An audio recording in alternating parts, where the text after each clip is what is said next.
how to redeem codes in Monopoly Go rewards.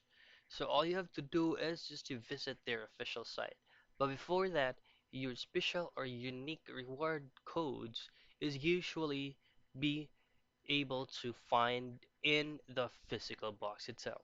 So if you purchase the Monopoly Go, a physical Monopoly Go box, now once you open that box, you'll just have to scratch a little or a specific card that box includes, then you have your unique code.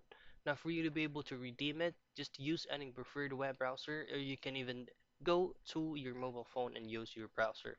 But take note that you cannot redeem your reward codes from the Monopoly Go application. So you really have to go to their official site.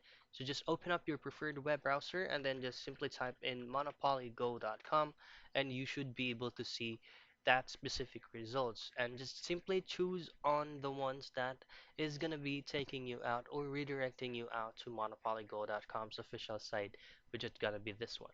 So as you can see on the left portion of your screen, you can see Home News Rewards Code and FAQs. Now just go directly to reward codes.